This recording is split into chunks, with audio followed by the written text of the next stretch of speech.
And we're live. Oh, awesome. Hey, everybody. Welcome to Sound Up, Sound Off. Another edition. I'm here with Sean McKenna, who had a holly jolly Christmas. Am I right? Of course. And a great new year. Awesome. So, This is the first episode of 2019. You excited? of course. It's my favorite year ever. We're a whole 5 episodes in. 6? This is episode 5. 5, yeah. Calm down. Don't get ahead of yourself. Ooh. We're getting super consistent this year. So far, we are winning. We are 1 for 1 for 2019. Yeah, let's not screw it up. Awesome. Well, let's get right into the show here. So excited for some topics. We'd like to answer some questions, kind of debate a little bit about what's going on in the tech world, in the voice world, in the marketing world, in the world, universe, galaxy. Everywhere. Opposite. It's the other way around. Yeah. Anyway, so during Christmas time, I'm sure you saw this, Sean. I'm sure you were paying attention because you're so into, consuming content so much. But I thought it was very interesting because Google Home ran these ads on social, and then after Christmas, you start seeing it on TV network a little bit more and that kind of stuff. But the Macaulay Culkin Home Alone parody commercials from Google Home, were you amused by these?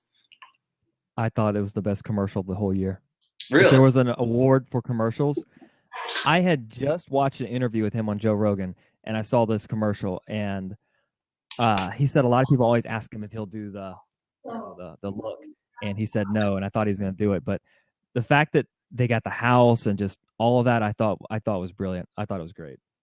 Yeah, I thought it was funny. I like how he kind of transitioned that he was old, but isn't it amazing that dude looks just like a version of himself in a grown-up body? Like he looks the same. Yeah, but what I find more amazing is the fact that guy has lived off of those movies his entire life. Just making income. Yeah. On the interview, he said he's made investments and other things too, but for the most part, I mean, it's crazy. It's great. And he could have, apparently he went on some kind of tangent and wasn't a great person for a while and did a lot of bad stuff, supposedly, but he's an off dude. Watch his interviews. He's strange, but at the same time, if you were a kid that grew up in that area, you kind of might be too.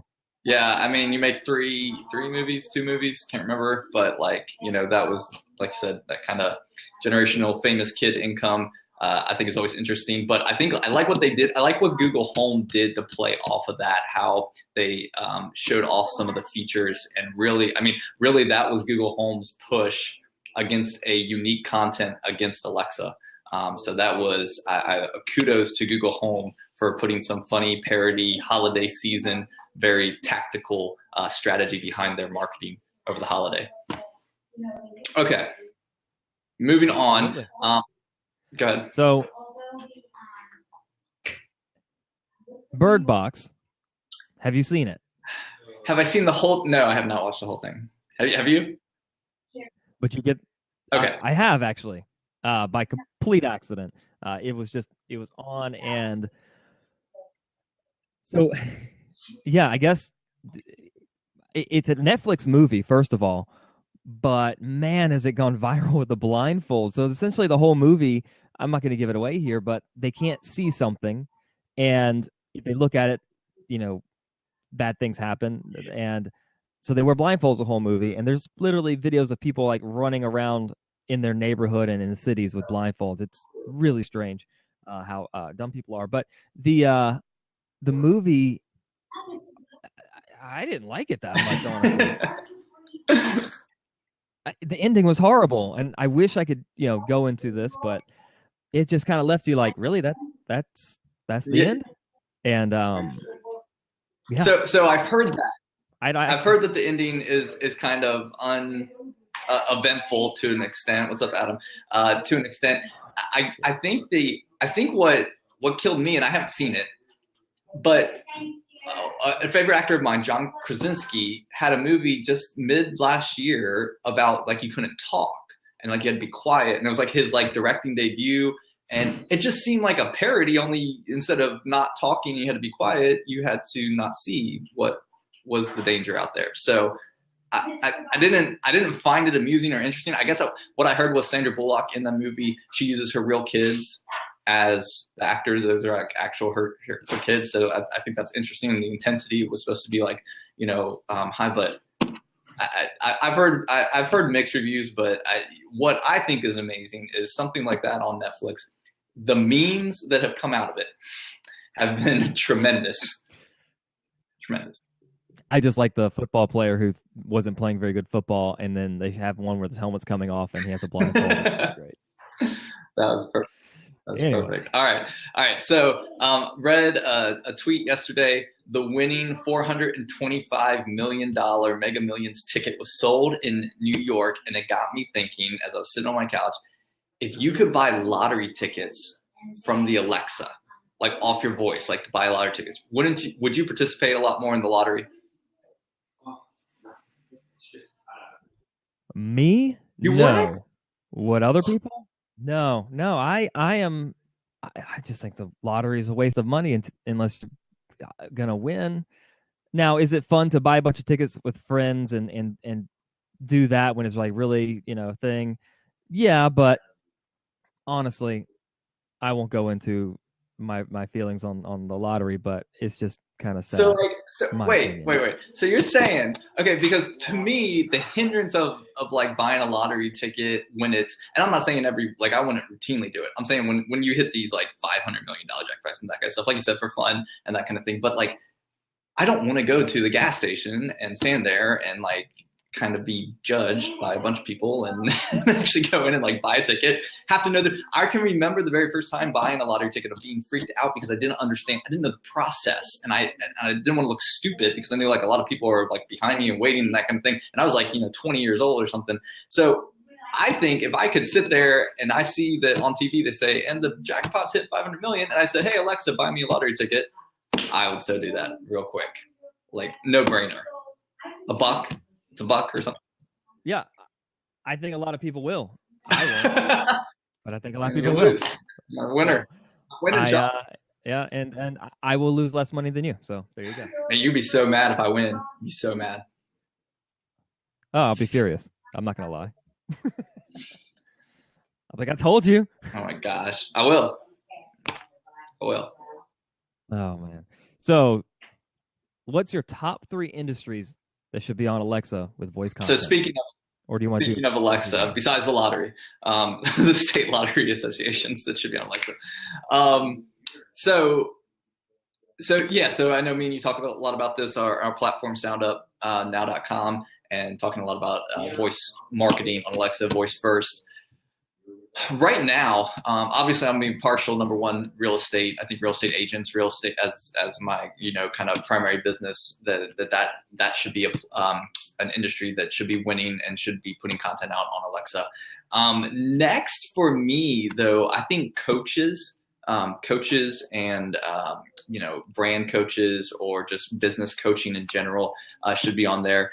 And honestly, I think man, what would be a third industry? I'm thinking like churches. I think nonprofits and churches should have informational skills on there, not only local for trying to gain audience, but also like putting out content of sermons, and you could do devotional time. You have a lot of ideas that could work in that voice, sound, audio space for those kind of organizations. You? Restaurants. I think restaurants 100% should be in there. I do agree with the churches one. That was actually one I was going to say.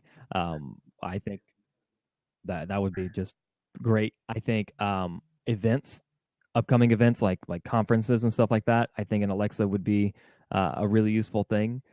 Think about it. If you walk into a conference and there's an Alexa that says, ask me questions, and you can go up to the Alexa at the conference and say, hey, what's the Wi-Fi password here at the conference? Or, hey, where is the such and such booth? What number are they? I think there's a lot of cool ways that events could use just having an Alexa sitting there. I don't know how that would work with all the people walking around. How could what's the event industry? I mean, is there an event industry? I don't really like. Well, I'm just saying, like you're locally here, the real estate conference, the CCAR.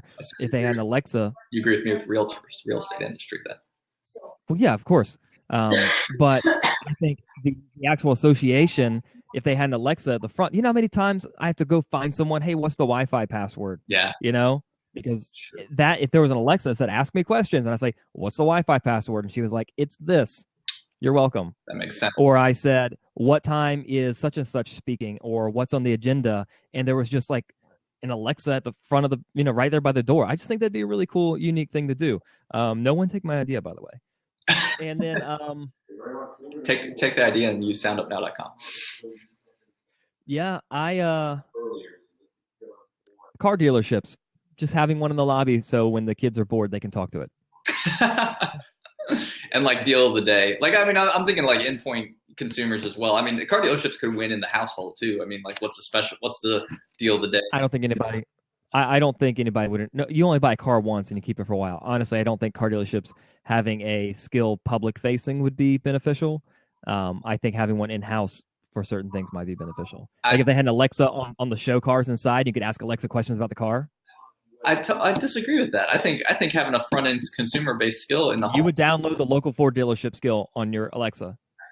I think the Ford brand should have a skill that then connects. Well, that's different.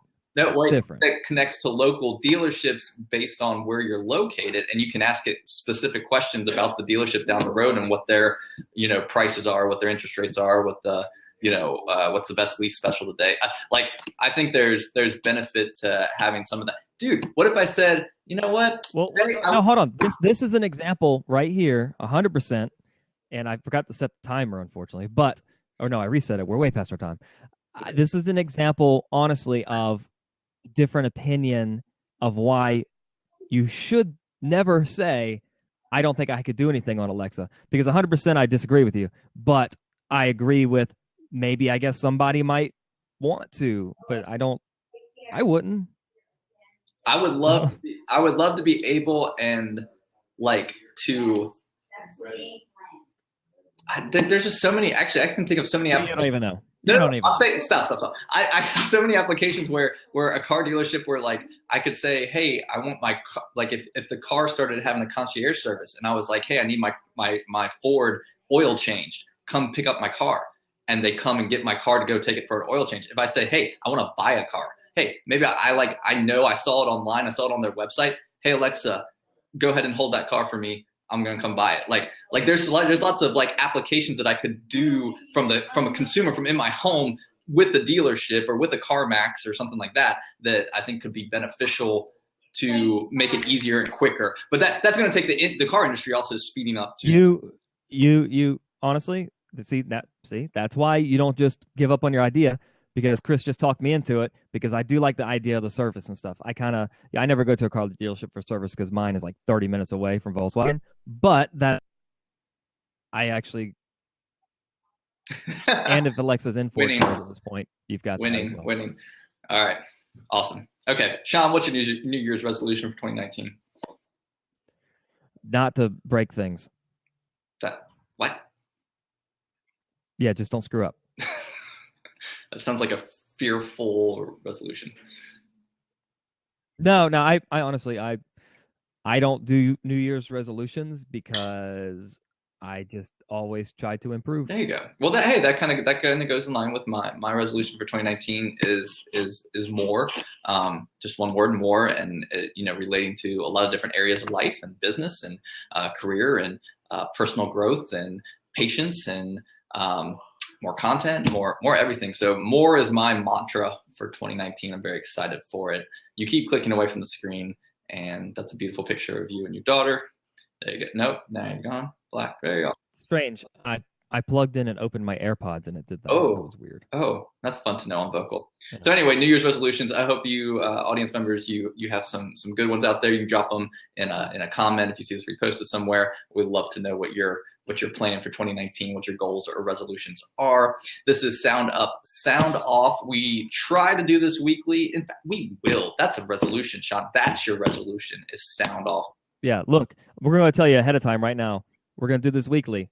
With some episodes, audio quality might be bad because one of us might be skiing or at a conference, but we're going to do it no matter what, rain or shine. Might go skiing. That would be kind of cool if you're like skiing and on vocal at the same time. That would be. I'm literally going skiing in a couple weeks, and I'm going to do this. Okay. I hope it's on the map. I mean, like, I'm serious. Like, that better be like I might be on the kiddie slopes. Nice. Nice. What if I just crash and wipe out completely? Then we're going viral. Great. Going viral. Yes. Man crashes while live streaming. Anyway. All right. Well, we will be back next Tuesday, correct? Yep. Sound up, sound off. The Bears. Bye-bye.